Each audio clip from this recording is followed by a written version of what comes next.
Good morning, everyone. We've had some interesting technical issues with our presenter, Donna, and my fight with GoToWebinar. They've not been playing nice. So we worked it out, but Donna's actually going to be presenting from her car because she is out doing calls today and taking care of folks. So she's given us some time out of her very busy schedule. That's okay, Dale. This is my natural habitat, is in my car office. So Understood. There might be dog barking or road noise, but I'm pulled over. I'm honored to be here, and I'll just sit tight till you're ready. Well, thank you for not driving while doing the webinar. We really appreciate that. So we'll get started. We've got 47 folks on the line. So today our presenter will be Donna Westmoreland, who's an MSN and FNP-BC. She's a family nurse practitioner in Michigan who has provided house calls for over 20 years, 10 as a visiting nurse and 10 plus as a primary palliative and hospice medical provider. She is passionate about educating families to navigate the complex healthcare system to their own advantage, and spends a great deal of time helping a lot of folks in southeastern Michigan. So with that, I'm going to turn it over to Donna. And as I said earlier, we've had technical difficulties, and the webcam for her is not working real well. So we're just going to skip that today and go straight into the presentation. With that, I give you Donna, and thank you so much for taking the time. Thanks so much, Dale. I appreciate it. And I realize I'm controlling the slides, so I was clicking around a little bit there, but that's okay. We'll figure it out. So yes, I am a nurse practitioner. I do house calls, and I do these webinars. I think I first met you in 2018 as a group with Chuck Austin invited me, and I'm honored to be back. I'm a little grayer than my photo shows. I do think our biggest challenge as a nation, right? There's pandemics, there's politics, there's all this stuff going on. But to me, from my vantage point, every day from 2010 to 2030, 10,000 people, the baby boomer generation, turns 65 and enters Medicare. So there's an ever increasing need, limited resources. And so that's why I'm passionate about helping people understand their options so you can choose what's best for yourself. We're going to go through these 7 slides just as far as wayfinding goes. Introduction, Dale already shared that with me. I currently work doing house calls in Detroit for people who have Medicare and Medicaid. So I have worked with all types of families that are very high on the income level, those who are medium level, and those who are on the lowest level. So my perspective is kind of all around the map with that. The reason I do this work is my grandma, we came up from Virginia, like maybe many of you Chrysler families did, to work on the assembly line. My grandparents did, and she brought that tradition of just checking on neighbors no matter what. Nobody asked her to do it, we just did it. So I sat on a lot of couches covered with plastic growing up and brought people a lot of food. And so that's part of why I do this. This is kind of typical of the street where I grew up. So I've kind of been around the block. So kicking it off, there's a lot of acronyms going on, and we'll have questions at the end. That's kind of one downside of audio only, is it's kind of like a big long monologue, but I like the back and forth of questions at the end. So I kind of color coded things to keep them organized. I'm going to talk about ALF as assisted living facility. That's what most of us think about. And then long-term care, continuing care retirement communities, and AFC homes. These last 3 might be something that's more of a new concept. My goal also, I don't have an agenda. I don't have any type of sponsorships or ties to any of these. I've just cared for people in all of these settings and have seen kind of some things that I certainly tell my family to be aware of, and I wanted to share with you guys. So first, kicking it off, looking at an assisted living facility. This is what most people mean when they say assisted living. Examples at the bottom of the slide would be like a Sunrise, an Oakmont, Rose Senior Living, Usually it's more of a homey type setting. You can bring some of your furniture in. There are common areas, meals, and activities. These are all private pay. There is not really, unless you have a separate long-term care insurance policy that you're paying for out of pocket, these are not something that insurance will pay for. That's sometimes a shocker to people. People think there's got to be something that Medicare just pays for where I can go to live, and there really is not. So some of them have what we call tiered services, where you only pay for the services that you use, and some are all inclusive. There's pros and cons to that, and we'll get into the kind of how you compare these settings. Some of them, they'll allow you to do your meds on your own if you're confident with that and can do them well, or you can pay for someone else to pass the meds. Because I'm a visiting primary care provider, I've been the PCP at these assisted livings. They usually have an arrangement with maybe one main practice, and then some you may or may not be able to bring in your own primary care provider if you choose. And so this can be convenient, but if you don't get your own choice, it can also be problematic if that person changes or you don't have the same type of philosophy or the care isn't what you're hoping for. So here's a little grid I'm going to use as we go through, kind of ranking them on cost. You're paying per month. There's usually some type of a deposit or sign up fee, but from $0 to $4 signs, this is one of the highest cost. They can go anywhere from like 5-6 grand a month up to 10 grand. Staffing ratio is another important thing that I want to invite you to consider is you're paying quite a lot a month, but how many patients or residents in these communities to one staff member? Nurses are important. Nurses supervise the meds, and they're more administratively in this setting. The hands-on care is all provided by nursing assistants. So when I'm talking about staffing, I'm saying like how many nursing assistants are there? How many patients does one nursing assistant have? They would have roughly 20. Some of those might be very independent and get to the bathroom on their own. Others might be bed-bound total care in this setting, but 20 to 1 is the staffing ratio on average. With COVID, I will say that's gotten a little worse. Just healthcare staffing, there's just not as many healthcare providers, especially people in the lower income, lower pay jobs. A lot of them died and lost family members and left healthcare. So it's even potentially worse than that after COVID. There is some good news at the end of this presentation. I'll talk about AFC homes at the end, which is something I never knew existed until I got into healthcare. So this staffing is kind of in the middle of the road for what you'll see. You do have a moderate level of control in some of them. You can pass your meds or not. You may be able to bring in your own PCP. Some of these, I'm at the very bottom of the slide now. Some of these may have an optional memory care level that you could slide over into if that becomes a need.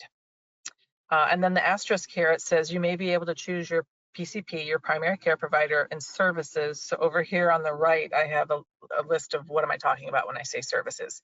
These are more like the external things that you would bring in, not the things that the building provides, but if you, let's say you need home care, like you go to the hospital, you have surgery, the hospital sends you home with a visiting nurse, some PT, OT, short-term person to help with bathing, or an external palliative service, an external hospice care team, or sometimes there are reasons that even if you're in a facility like this, that you might want to pray for your own private duty. Meaning like if you need someone to sit for stretches of time, usually there's like dementia confusion issues, and let's say you don't want someone to be alone, you may end up needing to pay for some private duty on top of that. Some places allow that and some places do not. So here in assisted living, you do have a medium level of control and flexibility. So the next setting is long-term care. Most of us would say this is basically nursing home care. Subacute rehab is the Medicare name for the part of the nursing home where you would go after a hospital stay, where you go to get stronger and you do the therapy. They'll decide how many days you get. They call them skilled days. So let's say you went and had your hip replaced, you come out of the hospital, you go to a subacute rehab at a nursing home, and they'll say you'll get a week, you'll get 21 days, something in between to do your therapy and make progress. But what'll happen sometimes is there'll be people who are really struggling at home, and sometimes like a fall with a hip fracture can be a sentinel event, like, okay, mom really can't live at home alone anymore. Now, what do we do? So one of the options, if you are low income for Medicaid eligibility, a lot of times people are in what we call the donut hole, where you're not quite below income to get Medicaid services, but you're not, independently wealthy where you can pay for anything on your own. I will say Medicaid income planning is complicated, and that's a good reason to look into like an elder law attorney, or to call the state to find out what you can and can't do. You might be eligible for Medicaid. Like I see people all over in suburbs that you think are wealthy suburbs, that don't have, you can have a house, you can have a car, but they don't have a lot of savings, and maybe they don't have a lot of monthly income coming in, and they're eligible for Medicaid services. So just, you may not have ever thought about exploring Medicaid for yourself or your family, but it might be an option. So this is basically, you're staying in the nursing home where you did your therapy. All nursing homes have therapy. That's their bread and butter. Most also have what they call long-term care, where you pay for that. It's a set cost. Medicaid covers 100% of it for a limited number of beds. So if you're in the hospital and you're going to go to a nursing home for some rehab, you would talk to the discharge planning team and say, hey, going back home isn't going to be the safest option. Maybe it's forever to stay in long-term care. Maybe it's just kind of like a landing area while you figure out, are you going to move to your daughter's house? Are you going to move to a different care setting? It's not permanent, but you can have Medicaid cover for you to stay there. I have one gentleman right now who's got very advanced Parkinson's at an early age and can't live in his home anymore. And so he's here while he's on the waiting list to get into a senior apartment. So it can be kind of like a holding place. Some people, so every facility will have a different amount of long-term care beds, anywhere from 0 to like 30, like a whole wing. And then of those long-term care beds, they're going to have a few that are designated as Medicaid beds. And then long-term care insurance can sometimes cover this. So that's another complicated issue. The one thing I've learned about long-term care insurance is sometimes if they're talking to you about coverage, you would think, oh, I want skilled care. Skilled care sounds better. Skilled care is what Medicare already pays for in rehab. Unskilled is long-term care, meaning you need an aide, you need someone to be there 24 hours. So if you're looking at long-term care insurance, don't assume that unskilled care is a negative thing. That's typically the level of care that you're going to want to have covered so that you can have an aide be there for 4 to 6 hours at a time at home, or to cover long-term care. So that's its own complicated topic, but just an asterisk there to don't downplay the unskilled. It's typically what you want more than skilled. So if someone is in long-term care, medications must go through that facility's pharmacy, and they must pass all the medications. So my gentleman that's in long-term care right now, that's one of the things he's frustrated by. He's very independent with his medications, but while he's kind of in a holding pattern and Medicaid is paying for him to stay, they pass his meds. Some of his meds make a difference if they're on time or not, like for his Parkinson's. So I've helped him kind of navigate and advocate for how to make sure he gets his meds passed first, because it makes a difference in his movement for the day. Every long-term care facility has a group, like a physician group or one doctor that's for the whole facility. That's not something you get to choose. And then unless they also happen to be at that facility, you can't bring in your own primary care provider. You're there kind of on their turf, and you're dealing with their team. So comparing them, long-term care is either zero cost if Medicaid's covering it, or it's a benefit that's covered by your long-term care insurance. This one has a staffing ratio of one staff member would have like 30 or more residents. The amount of control you have is zero. And it's sometimes, well, it can serve as memory care. You don't really need to move to a separate wing if you have memory care, because it's already 24-hour care. So this is 24-hour around-the-clock care. It is less responsive because you have that 30-to-1 staffing ratio. If you put your light on that you need help to get up to go to the bathroom, it's going to be a longer wait in long-term care than it would at assisted living, just by nature of the staffing ratio. Third type of setting we'll talk about is CCRC, the Continuing Care Retirement Community. At the bottom, the examples of this, if you're familiar with Metro Detroit, would be Fox Run, Alegria, which used to be called Henry Ford Village. These are typically like very posh, kind of campus-like settings. They're very attractive. My parents want to go to one of these and think it's like the best thing ever. And I coach them a little bit. I'm like, well, there is some trade-off for cost and for control here. So, and I'll give a scenario that kind of talks through some of the barriers I've had at this setting. But the concept is it's more like a campus. You can move in an independent apartment and you're just paying straight rent. You can bring in your furniture. It's your apartment. You can see any doctors you want. You know, the care is completely independent. In assisted living, typically you slide over into a different section of the campus and people will bring a few pieces of their furniture. If you're in subacute rehab, that's like their own internal nursing home. So if someone from, you know, down the street from me breaks a hip, goes to Beaumont Hospital and needs to come out to a nursing home for some rehab, you can choose from any nursing home that has an open bed. If someone's living in Fox Run or Henry Ford Village, Alegria, part of the contract there is they provide all the care. So you go to their nursing home because it's all included. Because they can provide all levels of care, you are in their bucket as far as who's responsible for your healthcare costs. This is also another unique thing about this type of model.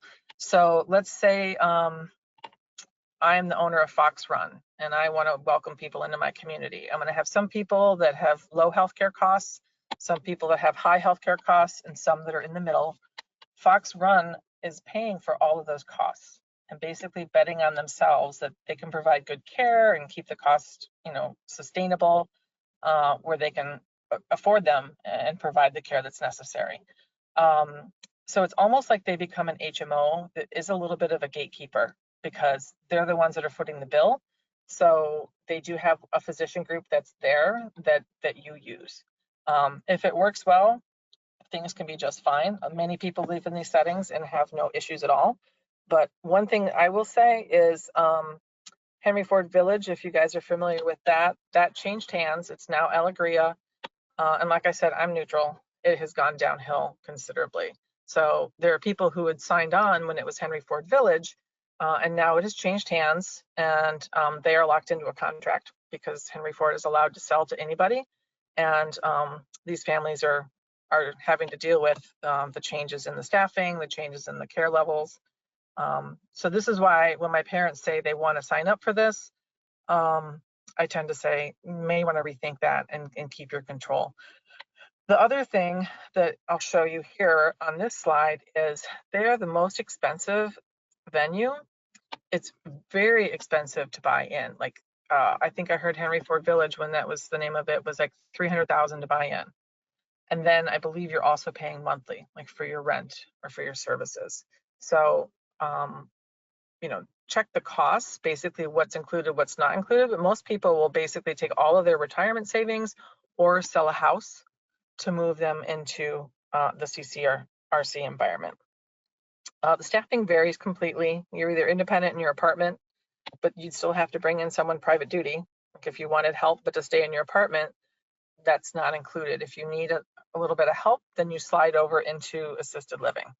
The 30-to-1 staffing ratio would be in their long-term care bed because you would go to apartment, then to assisted living.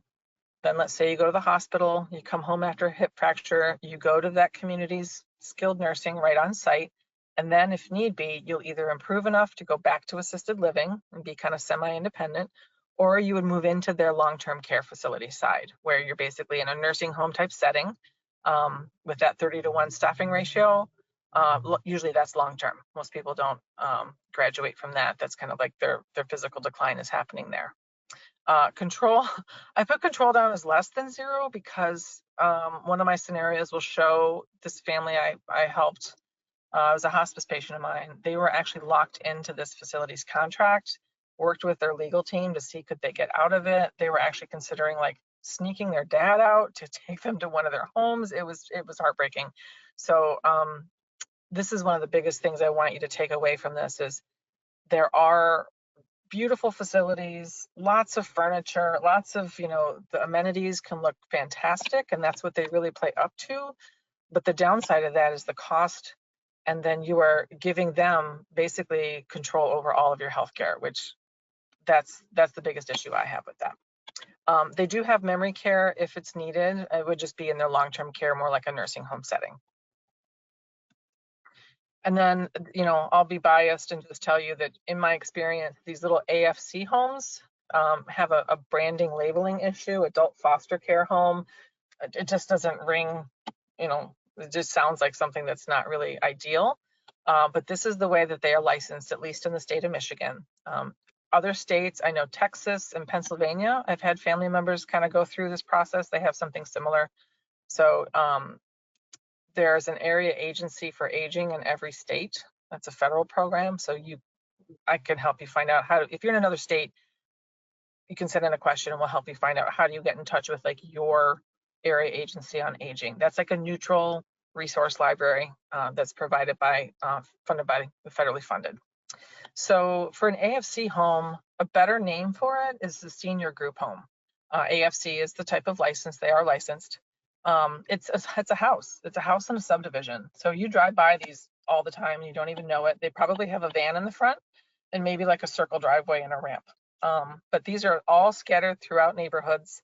You usually can bring in some furniture, but they're little ranch houses typically where you can bring in some furniture. You may or may not have a roommate. My uncle and his wife actually moved in as a married couple to a room they could share together. That's something that you can do there, and some buildings that they have the space. They do have a common area and provide meals. They don't do the same structured activities. Family usually will come and take someone for an outing. You can take them out for dinner or go shopping or do whatever. They might have, a trip to the store, but they're not going to have the same level of like bingo or, water aerobics coordinated at an assisted living or a CCRC.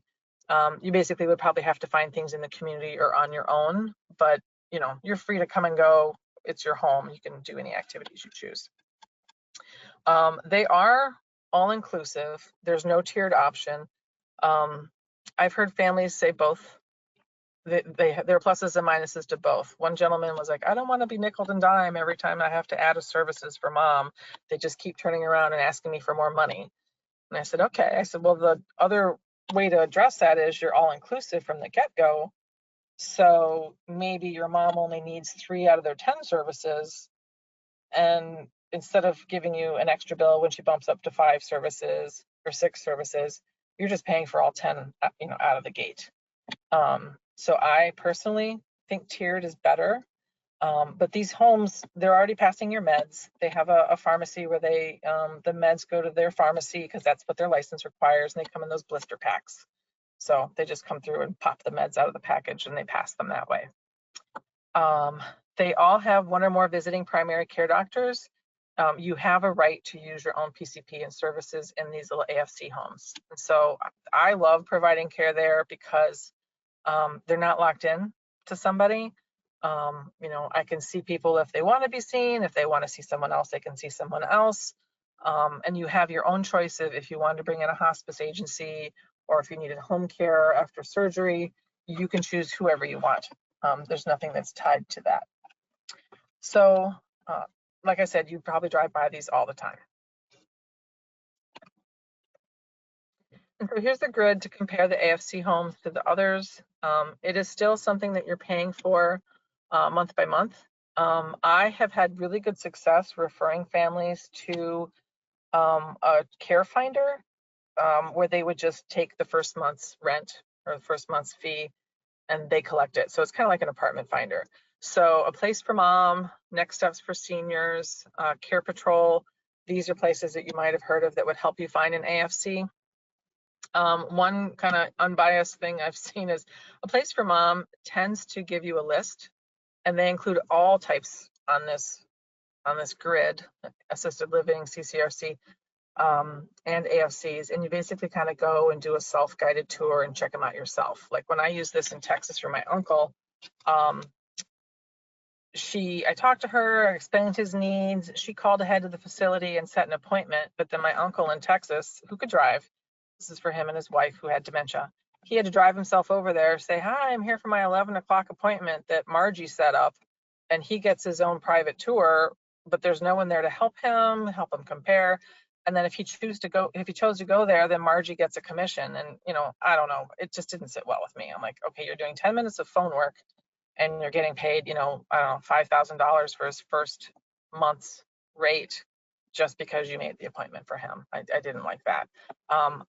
The lowest I've heard of any of these being in my area is like $3,800 a month.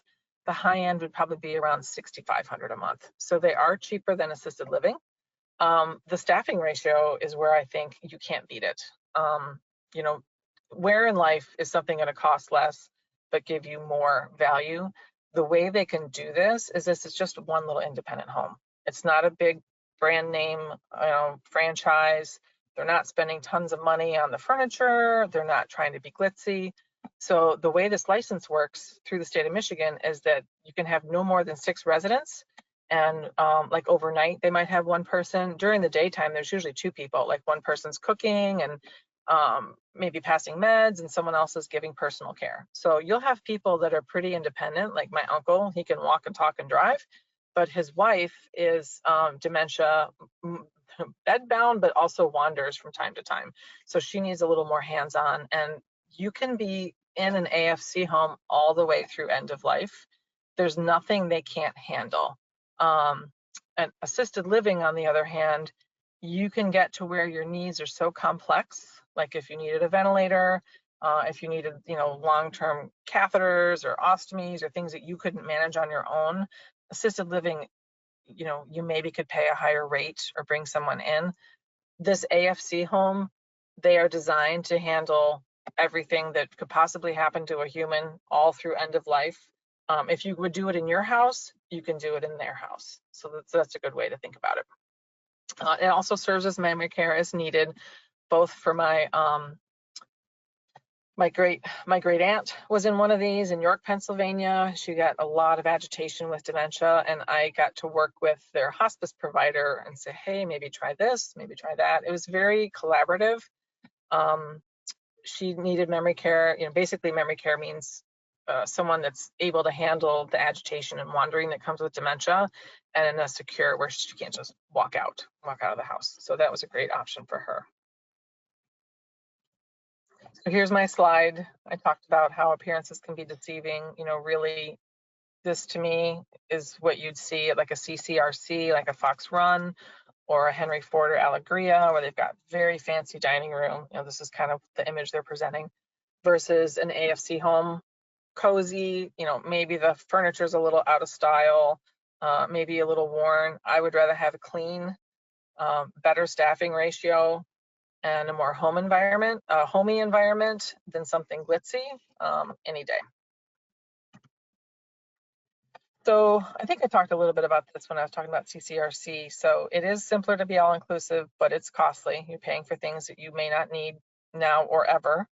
And then in a CCRC, you're going to have costs that will increase possibly as you move up the ladder of levels of care. So it's really important, if you're considering an assisted living or CCRC, to get a real upfront breakdown of exactly what is included here. Okay, what if mom can't take her own meds anymore? What does that cost extra? What if dad can't get himself to the toilet or needs some help with just getting dressed in the morning? Then what if it becomes full-on bathing assistance, things like that. So and all-inclusive activities may or may not be part of it, and then also consider which primary care provider you can use. So for me, I think I've probably already said this already, it's not a surprise. The 2 things that I think are the most important factors to evaluate, obviously your budget's going to dictate your choices. That's with everything. But let's say you can afford, if you're not in Medicaid and you have the ability to choose between assisted living, CCRC, and an adult foster care home, look at the staffing ratio and look at what is the control you have over the care, because things change, doctors retire, buildings get sold. You really need to be thinking along the terms of, if this goes sideways, how much control do I have over bringing someone else in? The cleanliness, for me, it's the smell test, right? I go into these places and they're not marketing to me because I'm coming in as a member of the care team. So I think it's the staffing ratio tends to drive the cleanliness far more than what the lobby looks like. And then if you've got one person is taking care of 6 people, they have a lot more time to have personal relationships. You know, it's less of that staff turnover. That's another good question to ask, not just about staffing ratio, but just ask and say, well, you know, how long has your longest person worked here? You know, if it's a year, then something's going on. If it's 5 years, 10 years, that tells you that it's kind of a team that values people and can help with retention. So I would normally ask for questions, but we're kind of just doing the audio only. So I'll just kind of go through some scenarios and we'll do open questions at the end if that's okay. Here's my assisted living scenario.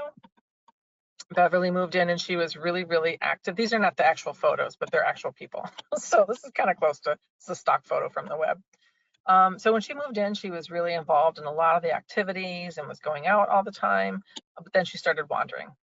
She had early onset dementia and she was very intelligent. So the higher your intelligence, the easier it is to have dementia kind of sneak in because you're really good at social masking and figuring things out. So it kind of surprised us when we were like, oh gosh, she really, you know, doesn't know where she is. And so once she started wandering, it was clear.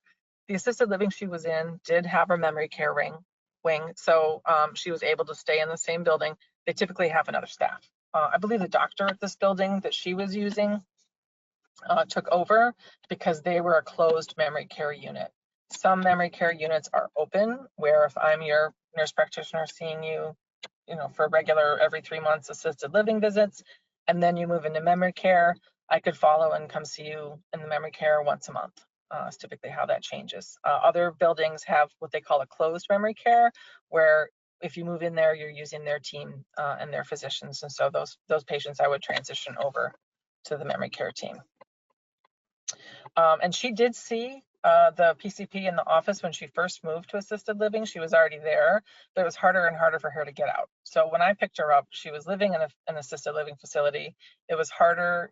You know, her daughter had to take her into her office visits with her primary care doctor in the office. Then I was her facility PCP, and then she moved into memory care. So for this gentleman, I think I mentioned him on some earlier slides. He's actually my patient right now, where I'm currently working. He has Parkinson's disease. He is age 55. It's really progressing rapidly. He was living in his own home and pretty independently, but his healthcare costs really drained his savings pretty quickly. So he's on a Medicare Advantage.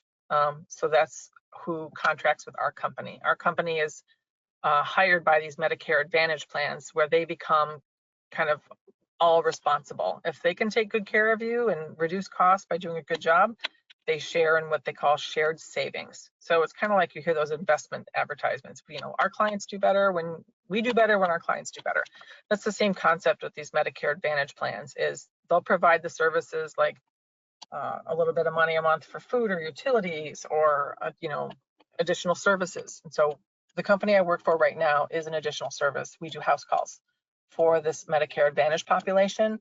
And everyone we see is in a dual program, meaning they're Medicare plus they're low income. So they have Medicaid plus Medicare. So he is from New York. He doesn't have any family here. And so that's where he was living at home, fell, went to the hospital. We helped him choose a rehab that we knew if we couldn't get a plan together by the time he was ready to be done with his therapy and rehab, which was about 3 weeks time, that facility has long-term care Medicaid beds. He didn't have long-term care insurance and he couldn't afford out of pocket. So these facilities, they have their own social workers that are there and they help you apply for the type of Medicaid that covers that long-term care bed. So he doesn't love it. You know, he was actually kind of disappointed to hear that the wait list to get into the apartments he's looking for is like 2 years. He needs a barrier-free apartment for his wheelchair, and he's Orthodox Jewish rabbi, and so he wants a very specific community where he can walk to his temple. So usually the wait lists to get into like a senior apartment are about 6 months to a year, but he's got some very specific cultural needs. So he's going to be in that long-term care Medicaid bed for 2 to 3 years if that's what it takes to find a barrier-free apartment that's walkable, where he can use the wheelchair. He's got a power wheelchair to get to Temple. This is for John. This is kind of like heartwarming and heartbreaking for me at the same time. This is the gentleman that had the experience where he started in, they sold his house to get him into Henry Ford Village. And when I came on, it had just switched hands from Henry Ford Village to Alegria. And then at the time, I was working hospice. This was several years ago. So I was the hospice nurse practitioner. So he was already, he had started an apartment there, but by the time I came in to see him, he was in the assisted living setting. So meals were getting made there, meds were being passed, and then some basic care, like helping him get to the toilet if he needed, helping him get dressed, some bathing assistance. But when his needs increased, he had cancer that was spreading into his bones. And so we were working on pain management, and having family there to be able to help with as needed medicines, they weren't allowed. He wasn't allowed to have any family stay there. And one of the things, unfortunately, when you look at that staffing ratio number, it's two things. How long does it take someone to help you to get to the bathroom? It could be 5 minutes, it could be an hour, it could be something in between. And then how quickly are you going to get a Tylenol or a pain pill if you ask for something that's not on the schedule? Again, it could be 5 minutes, but usually it's 20, 30 minutes and sometimes up to an hour. And then we had some staff problems.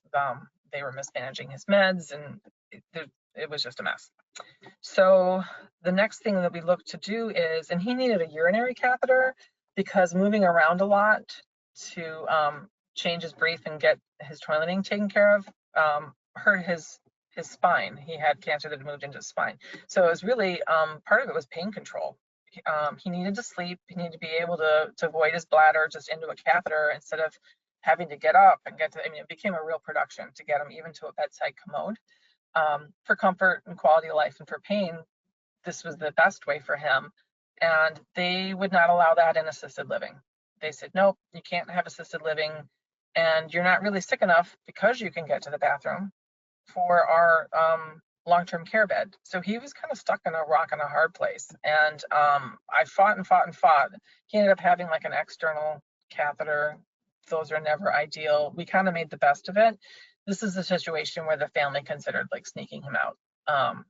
They stayed overnight a couple times and got in trouble. They found him out and they got him in trouble. So again, it really broke my heart. I worked a lot with the leadership at the facility to try to get him more personalized care and say, look, this is hospice. This is, this should be an exception to your rules. But it was not, unfortunately. And I talked, so he had the doctor at the facility until he entered into hospice. And then when you enter into hospice, you can either choose to keep your same doctor or move to the hospice doctor. And that's what my role was. I was a nurse practitioner in hospice. So I became like his PCP. So that's where we could try to be creative and do these things. We made the best of it. We got him on some patches and some long-acting pain meds that were less dependent on a human to come and give it to him. Honestly, if he was at home, he would have been able to be managed with things that were oral. But because he was in this type of setting, not everybody's going to have this experience, but I kind of want to show you the behind the scenes stuff so you can be informed. He really could have had a better end of life experience in his own home. They were not able to really handle getting him out of there in time. By the time we got to this point, we were talking about 2 more weeks. So we made the best of it. But again, the family had no idea. So the structure and what are your out clauses are so important to look at when you're looking at any type of care setting. And I see I've 11:38. We'll probably do 2 more minutes on this slide, and then we'll do 20 minutes, or maybe a little extra if you want for some questions. This is my uncle, Alan, and his wife, Trisha. They live down in Texas. He is an Army veteran and kind of always thought something would have to exist to, there's got to be something the VA covers for a place to live or a place to go. And there really was not at this time. He was living on his own, kind of minimizing what kind of help she needed. His wife had dementia, and it's such a slow onset. So for 10 years, he'd been seeing her change a little bit every day. And then when she started wandering and having some agitation is when he finally reached out for help. So I went down there and helped him understand that, hospice isn't going to change what her body's going to do. Her body's going to do what it's going to do, but this is the most help we can get him, because she was eligible. She met the hospice criteria for dementia at that point. So they did have care at home for a few months. It was help, a couple times a week for a nurse, a couple times a week for an aide, but those visits are about an hour long each. And it was helpful, but ultimately, her care was escalating and he was just burned out. So we moved them to an adult foster care home together. They had a room together because really the only thing that comforted her, medications can be helpful, but she just wanted her husband. So he had time to be a husband again. He didn't like the loss of independence. He didn't love the food. He wasn't cooking his own bachelor food. God help him. He's not the best cook, but he used to have control at home. So, it's not an ideal setting, but as far as what they could afford, that was the best thing for them at the time. And he was able to be her husband for a while. I got a garbage truck next to me, so it's going to be loud for a second. So here's the whole grid. Everything kind of like, mapped out next to the other. I've put these long-term care and AFC in green because those are my most preferred.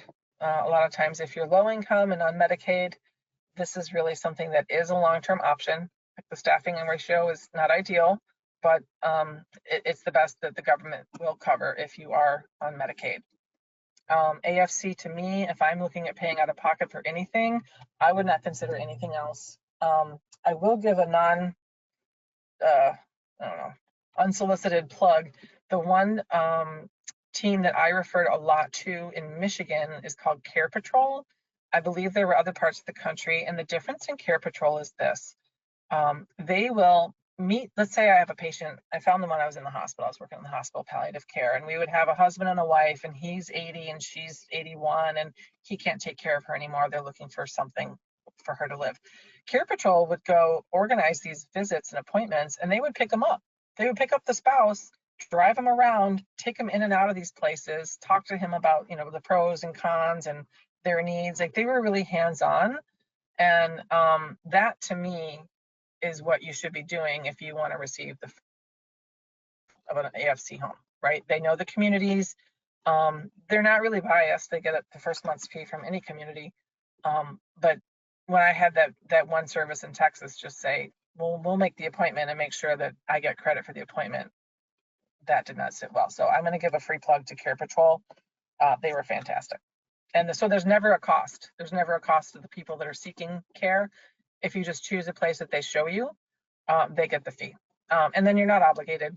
A Place for Mom, Care Patrol, this one I used in Texas, there's no fee and no obligation. But to me, that taking someone out and being hands-on with them all day was the difference maker. Here's my thank you slide. I'm so grateful for the time to talk with you. And I like this quote from David Bowie. So questions and answers, if you've got questions, any topic is great and fair game. Or if you don't have any questions, I'd be curious to hear like what surprised you most. Are there any next steps that you're planning? This is not medical advice by any means, but if you've got a specific situation question, I'll give you my honest opinion.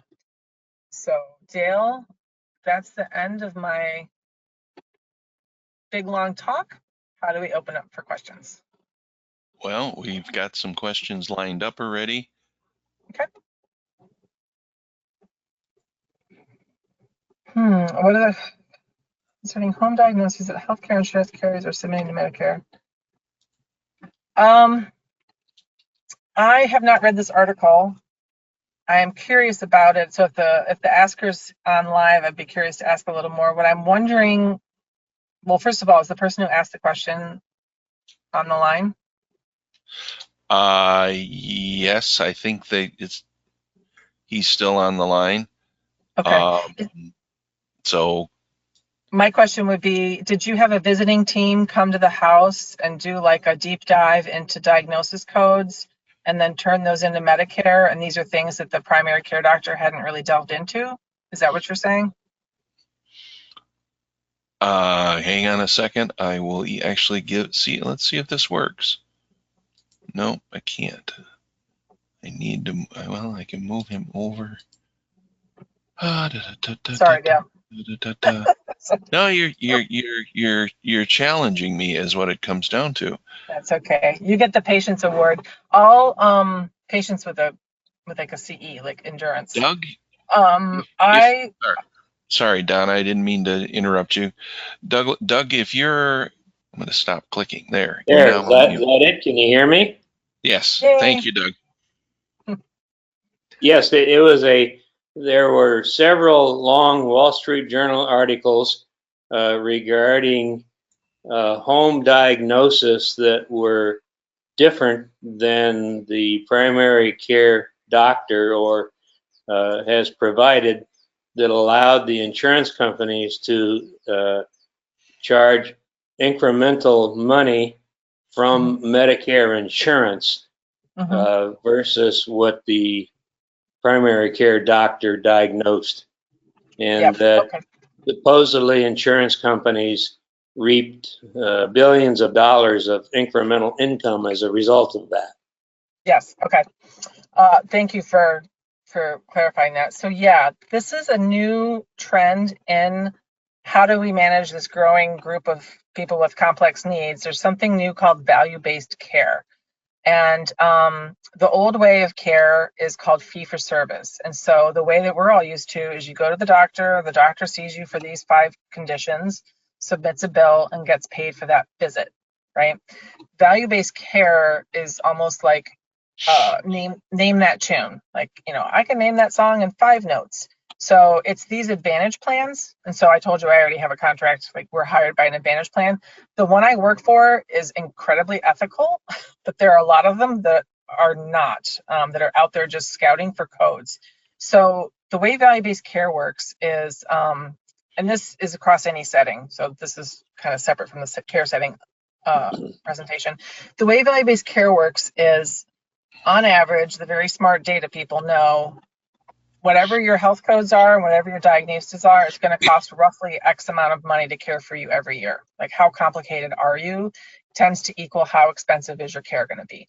So the value-based care will say, I can take care of this patient for X amount of dollars. Like, there's like a set amount. It says if your patient is this complex, then it should take this amount of money to take care of them. Now, where the companies make money, so let's say like the company I work for has a contract where we're just paid a flat rate, but Aetna will make or lose money. It's called Medicare shared savings. So the savings is against what the benchmark says it should take to care for this population. So if I've got a patient with heart failure, diabetes, who's already had kidney failure and lost 3 toes because they're very uncontrolled, that goes to Medicare. Medicare gives Aetna a higher amount of money to take care of that person for a year than someone who has maybe diabetes that they're just on a pill for and doesn't have any complications. So where the ethical part comes into play. So our job basically is to provide better care and save money compared to what Medicare thinks is going to take care of them. So if Medicare thinks it's going to take 10 grand to take care of a patient for a year, and we can provide better care, meaning people stay out of the hospital, they get their meds filled on time, they use their benefits to get food stamps and know how to use their resources. Like, these are the things we focus on. We would share in the savings if they're less expensive to take care of because we keep them out of the emergency room. The other side of that coin is we go in and we get all the diagnoses that apply. So in fee-for-service world, that, let's say you have part of your foot amputated, and that happened 3 years ago. Every year you have to code that fresh, or you lose money and you lose credit for it. So when I'm working in a doctor's office, I get 10 minutes a patient to see them. I don't have time to remember, oh, I got to put these 30 codes down because they have an old toe amputation, or they have this stage kidney disease, or they have things that are a little bit more specific, that if a doctor's just seeing you kind of for like the problem of the moment, they might not do as deep a dive. So these companies that are unethical are going out there and they're being told, they're telling their providers, so it has to be a doctor, a physician assistant, or an NP who can go to the house and assess a person and view their medical record and do their coding. You're supposed to do it exactly as complex as they are so that it's accurate. which is where I work, that is what we do. There are companies where they incentivize people to like pile on things that are maybe a gray area, maybe aren't even true, to kind of overweight them as more complex than they really are. I think the one that got in trouble for it was like the gravy. They said, oh, go and find the gravy. There's extra stuff that you're not coding for. So it is true that doctors in the office don't get code every single thing that's true for complexity, but it's also true that there are predatory companies that this is kind of like the experimental phase for this model, and they're tightening up their controls so that people aren't going out there and just coding a bunch of stuff that's either iffy or just not true to get paid the higher rate for complexity. Does that make sense? Yeah, yes, thank you. Sorry, that was a long answer, but it's a complicated thing.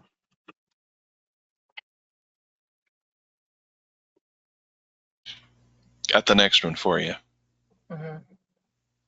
Oh, that's good. That's good to hear. Yeah, I would do the same with my family, and I advise my parents, please don't commit to anything. Like they were looking at one of those big Fox Run style places, and Fox Run can be wonderful. I'm not against it, but I said the same thing. And now that they've helped walk my great aunt and my uncle through this, they've kind of seen firsthand that they're usually people that really care, because you're at arm's length from your patients every day. So they tend to be owned and run by people that really have a big caring heart because they choose to be in this field. They're not like detached or like a big facility owner. So thank you. So you can search, I have it. So I don't have anything on my website that I get paid for or ads or anything, but I stash things for myself. I think I have on my website like the AFC Home Finder. Forgive me, I should have like surfaced it higher. You can just search State of Michigan AFC homes and you'll get a big listing and maybe narrow it down by county. The other thing you can do is find your area agency on aging. If you just Google what is my area agency on aging, they will help you find it. It's not as simple as just county by county. They're kind of regional. And then honestly, I would just call Care Patrol. A Place for Mom can tell you if you ask specifically for their AFCs. I know Next Steps for Seniors is in the Rochester area, and they'll take you to AFCs around there. I do think Care Patrol is national, and I promise you I don't get a kickback, but they're the ones that have impressed me the most. So I would recommend them, or doing a Google search, State of Michigan, and I will get to Dale and Chuck the links for that. Oh, and the ratings, I'm sorry, the other question was ratings. I don't think they have the same star ratings is probably what you're asking about. Like nursing homes have what they call star ratings to help you decide. I think it would go by, if I was rating an AFC home, I would ask how long has your staff worked here, like who's worked here the longest? Do you have one doctor that we are required to use, or can we use any doctor that we choose? And like, how does the place smell? How do the people look? Those are the criteria I would use to decide between AFCs. Oh, and then maybe where does the owner live? Is the owner like on site and right there? Like some of them are owned by nurses and they either live next door or right in the building, or if the owner is like distant and doesn't live anywhere near there, it could still be a great home. But if I was down to two and one had like an owner that was a clinician and lived nearby or on site, that would also sway me towards that house. Okay. This was a little long. Yeah. Yeah, no, I applaud you for taking care of your wife at home. The things that I would encourage, having kind of walked through this, is you may be surprised. So hospice is something no one wants to think about because it means, okay, the end is coming. I think about it completely different. Know the criteria, and if you're eligible, it's the most help you can get for free. You could still pay for your CNA, and then you can also, if she is incontinent of bowel and bladder and she's not saying a whole lot, like she's less verbal, they call that limited word bank, I would explore hospice coming into the house just to give you a break, to provide briefs, to provide meds, to provide supplies, and then you can still have your CNA, maybe a little bit less. And then you may not know about applying for It's the Area Agency on Aging.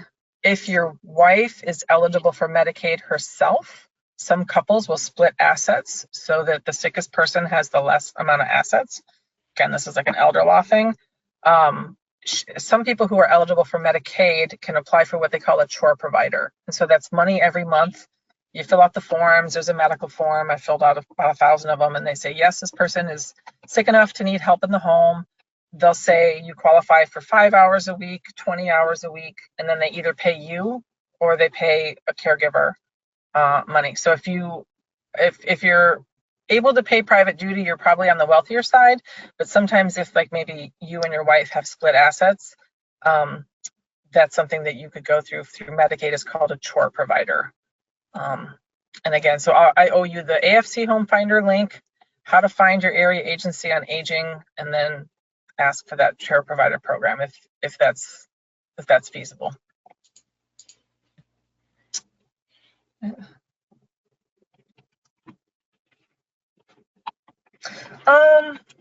That's a good question about owned by investor groups versus nonprofit. Some nonprofits truly do it because they care. Some investor groups have become savvy enough to have a nonprofit structure for marketing purposes. So it's kind of a wishy-washy answer. It used to be pretty cut and dry that nonprofit was usually more like homegrown, community-based, in it for the heart reasons, and the big nationals were not, but not so more. So it's kind of, but you still have to do your homework into the individual site. I think I would probably say CCRC is the lowest on my list of any option, just because of the control issue with like less than zero control and highest cost. So even if it was a CCRC by a nonprofit, I'd probably prefer a different setting over that, if that's helpful.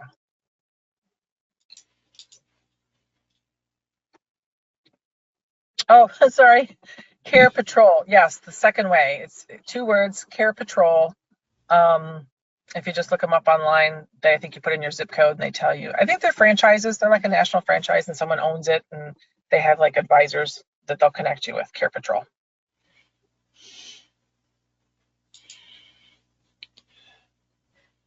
Oops. There we go. Yeah, so the donut hole is just like the informal term we use when you are above your state's Medicaid income limits. So in Ohio, I would recommend finding, you have to have an area agency on aging or some type of like a senior services, regional senior services department. First, I would start by finding out what is the Medicaid income limit. And then you can own a house, you can own a car, but like your savings, you would be expected to spend on healthcare, things like that. So I've seen families do trusts. I've seen families split assets. That's more of an elder law thing. But the donut hole means you're over the Medicaid income limit. So let's say, I don't know, in Michigan, let's say for one individual in Michigan, it's $2,000 a month income, roughly. So if you're making $2,500 a month income coming in, that's still not a whole lot of money. So the donut hole is the gap between being Medicaid eligible, where there's a lot of services available, versus the far side of the donut would be you're independently wealthy and can choose whatever suits you. The donut hole is the middle, and that's where my family is. Like, none of us are rolling in money.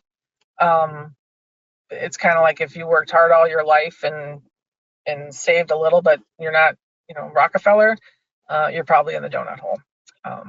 But that's where elder law is typically very helpful to look at things like, we were going to look at in Texas helping my aunt have separate assets, because my uncle owned, he had a business and there were some savings there, but it wasn't accessible to him. So there's ways that you can move assets around, but I think they look at like the last 2 or 5 years. So you can't do it like last month. Give all your money to your kid a month ago and now you're Medicaid eligible. So that's where, if you're kind of thinking, are you around that level, or do you want to plan ahead so that you could look at splitting assets, or it's also called half loaf, like a half a loaf of bread. That would be something to explore with an elder law attorney about what are the possibilities for splitting assets for care down the road, or half loaf. Typically one spouse is healthier and one maybe has a lot of complex, expensive conditions, and they would look at splitting assets for that purpose in a way that follows all the rules.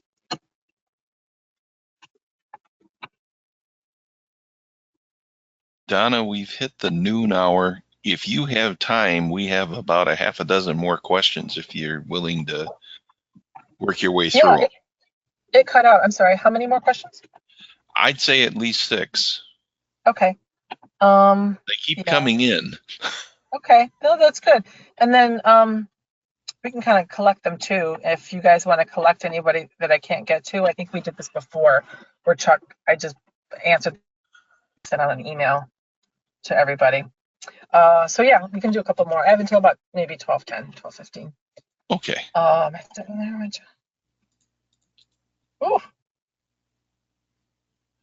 goodness, I've never heard of an AFC making people go to bed at 6 p.m. for staffing. Yikes. No, that is wrong. Staff living there were paid for 12 hours only. Okay. Yeah, no, I think that's weird. I've been in and out of at least 50 of these. Now, I'll say I'm not there at bedtime, so maybe this was happening and I didn't know it, but that's,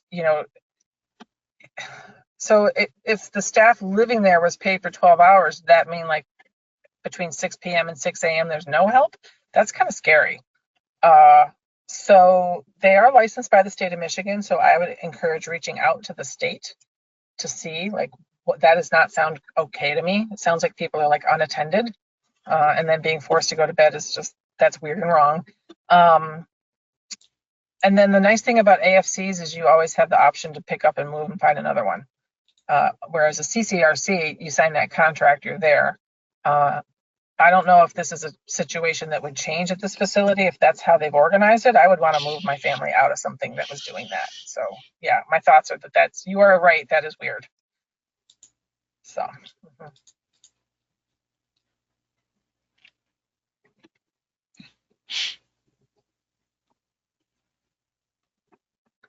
So yeah, Home for the Aged. I did work with one Home for the Aged out in West Bloomfield. It was a very tightly run ship. It was good care, but the patient I was taking care of there was a pharmacist and wanted to control his own meds for his meals, like his diabetic meds for his meals. And he would have diarrhea as he had pancreatitis. So that's kind of gross, but that was the reality, is he wanted to be able to take his own meds for when he wanted to eat what he wanted to eat. And if he was going to have complications from food with his bowels, he wanted to be able to take some Imodium anytime he wanted. So the Homes for the Aged, and there's another one up in Romeo, forgive me. I took care of folks at one in Romeo and then one out in West Bloomfield. They were very tightly run ships, but there's zero option to pass your own meds. AFC, it's the same thing. You're technically not supposed to pass your own meds, but I think family can maybe ask and say, can we have 3 Tylenol left out for a day for mom to, take one of these 3 Tylenol that are out. The other thing I will say is the staffing ratio was such that at the Home for the Aged, I think that was like 15-1 or 20-1. It took a lot longer for the meds to be passed because it was a worse staff ratio. Is part of where that delay, my patient that was the pharmacist wanted his meds and he had to ask for them. That was a deal breaker for them, and they to an AFC. So AFC homes, there are adult foster care homes for people with like developmental delay. That's why we tend to call them like senior group homes. Tend to be for like the home would accept seniors. Med errors, they're just something that can happen in any setting. AFC homes still have to follow the same rules. They still have to do blister packaging where that takes a lot of the decision factor out, just like a Home for the Aged has blister packing. That's like those big cardboard, it's like 8.5 by 11 piece of cardboard with you punch out the meds. So that's equivalent. They both settings get the same type of blister packing of meds. So then I think the only difference in the medication error variability would again be that staffing. I mean, you can have someone who's up to no good or negligent in any setting, but I would say I think the chance of med errors is smaller when you have 6 people to care for instead of 20.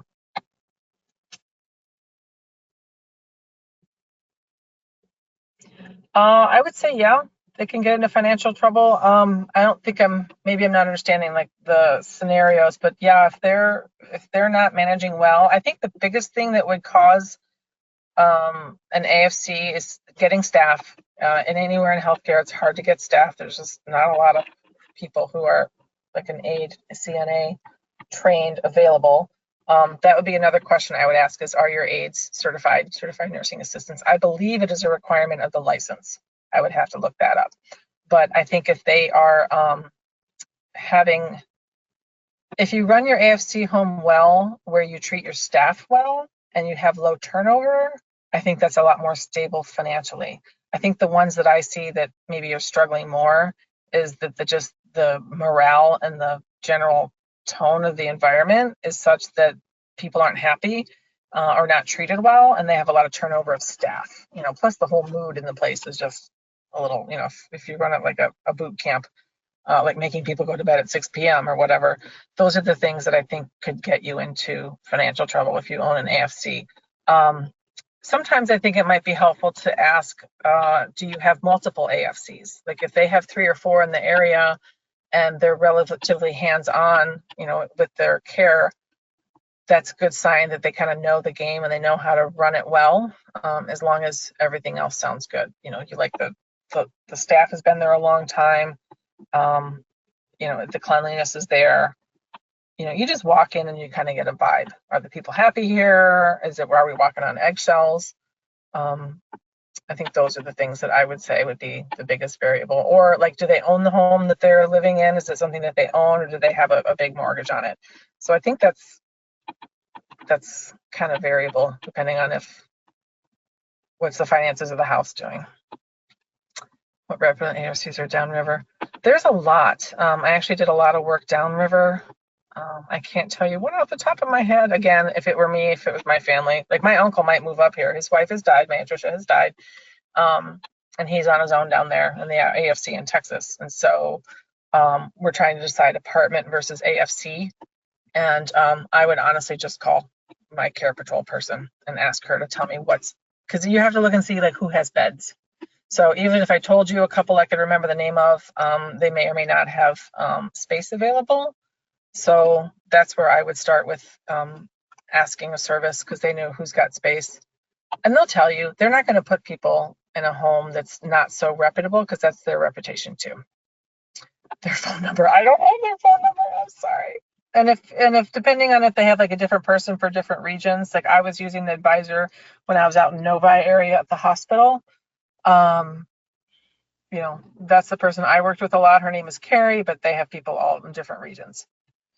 How do you find out about the regulations, violations? That's going to be state of Michigan. If you want to note that down, Dale, if you don't mind, as a question for me, I will find the website. Because they're licensed by the state of Michigan, you can get that information from the state. I think it might be coming in one of the comments here. Okay. But we'll keep going. But thank you. I'll highlight that one.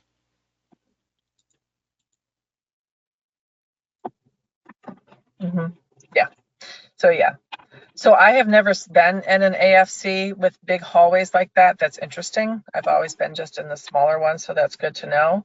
And yes, it's interesting. Assisted living is kind of like a marketing term. So you're really looking at either a home for the aged license or an AFC license. But yeah, that's a good point. I have not, but I guess I might. I got a kid in Michigan State and he's expensive. So maybe. Well, maybe shoot an email to Dale or Chuck and we'll chat. But I never thought about that. But yeah, it could be helpful. I think probably what I would do is check what's your scenario, and if you're comfortable with me anonymously sharing your scenario, do like another example talk, but we'll figure it out. But thanks for the compliment of asking. Thank you. This is the answer to, I think. Thank you. Yep. Thank you for who posted that. Yeah, we've got some folks that know how to use Google.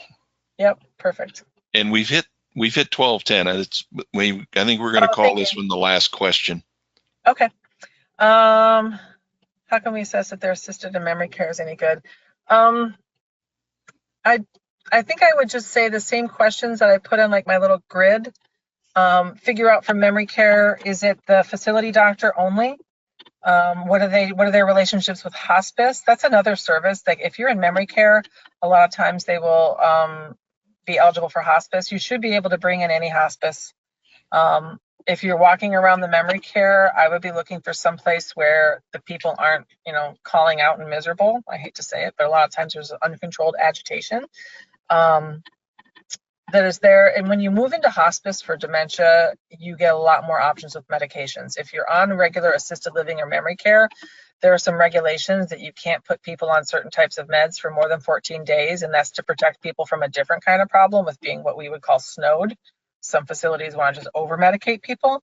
So I would look to see, how many people, what's the staffing ratio? Is it you use their facility doctor, NP, or whoever, or can you bring in whoever? And then do they have, usually there's like one or two hospices that they tend to use a lot. That's kind of a plus to me because they're going to be there for other patients. You should want to be, and this is for assisted living too, you should want to have your choice of any hospice or palliative care or visiting primary care.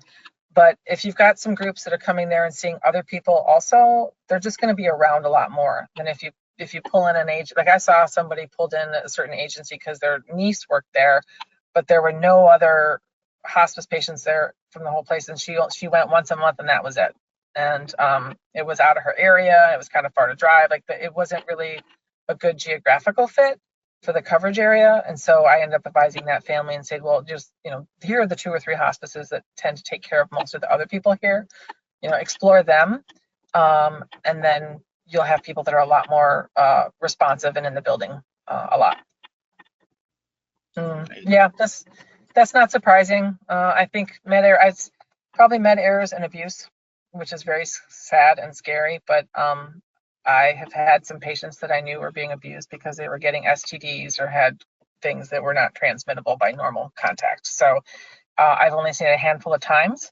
Meta errors are not something we can ever eradicate. But I do think, because you have a human that has to pull out of the blister pack and give it to the right person. So that's probably where the error comes from the most. But they're not like dipping out of an open med bottle like you would at home, where you can have 30 of something in the bottle and pour out too many or pour out the wrong bottle. But yeah, no, I'm not surprised to see that. It's probably in all care settings. I'll be honest. I'd be curious if it was different in hospital versus skilled nursing or long-term care. This is just a statement. I think. Or are there? Yeah, I know that the AFCs and Home for the Aged have licenses. I have come across some care homes that are informal, where people just kind of rent a room from somebody and there's someone that's helpful and you're just kind of paying them under the table. So you can find group care settings that are maybe posing as this, but don't have a license in actuality. I mean, I would just suggest looking up on the Michigan website and making sure that they have a license. Well, Donna, that actually is almost the last. Well, someone's made a statement that staff certification is not required. I like that they're required to be a CNA. Yeah, so that would become one of your criteria. Right. And honestly, CNA is helpful. I would go more by their demeanor and how they interact with people. CNA is a week certification that costs about $200, and it's nice to get. But there are lots of people that can provide good care that aren't licensed. But again, if it came down to 2 homes and one had CNA licensed staff and one did not, I would probably go with the one with the licensed staff. Understood. Yeah. Well, Donna, thank you so much for taking time out of your busy day. This has been very, very informative. And we really appreciate your knowledge. And I'll make sure that there's a note in the slides that I put up on the website about, I think you had your website there. So if you guys, anybody has questions or something along that line, check out Donna's website. And again, this video will be posted very shortly, and the slides will also be up on our ncro.org website. But thank you very, very much, and have a wonderful day. My pleasure. You too. That website is not interactive. It's just basically resources. So if you've got other questions or points and they get them to you, Dale, I could post like the answer sheet. Like I could post it there. Like I don't respond or look for comments or anything like that. But yeah, there's resources there, and be happy to post like the group question and answers there too. Thanks so much, you guys. I really appreciate it. So, thank you, Donna. You can always send an email to aging@ncro.org. Take care, everyone. And with that, we'll conclude the webinar. Have a wonderful day.